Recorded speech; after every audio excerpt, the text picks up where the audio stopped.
Israel's military system was based upon the duty of every able-bodied male to bear arms and to serve in that militia.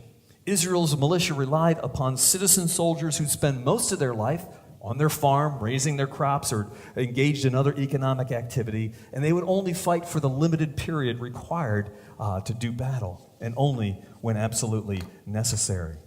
And so some have related that to what took place in our American War for Independence, when most people who served in the military served in their state militias, not in the Continental Army. Continental Army was much smaller, and therefore most of them kept their farms, harvested their crops, and kept the economy alive during those 8 years of war in which we were fighting the British.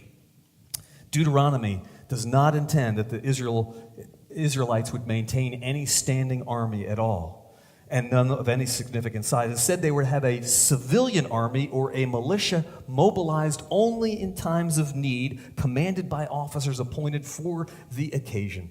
And a reliance on a militia rather than a standing army for the military needs is an example in the book of Deuteronomy of dispersing power among various officials. Power was not ever concentrated in the hands of one or a small group of people.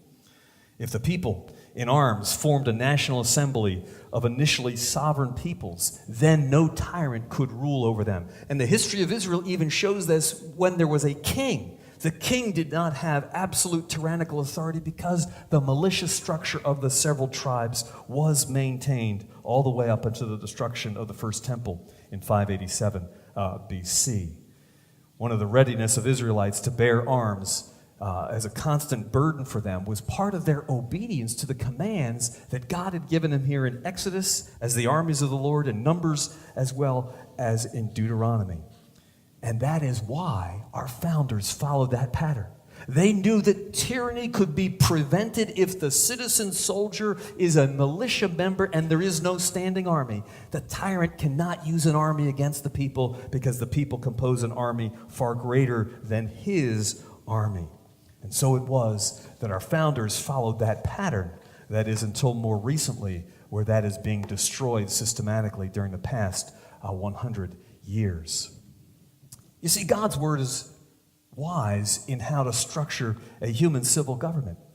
Because if a human civil government allows a tyrant to control an army, you are going to lose your freedom. It's only when you, the people, are armed in a militia structure that you can prevent that kind of tyranny from overwhelming the country.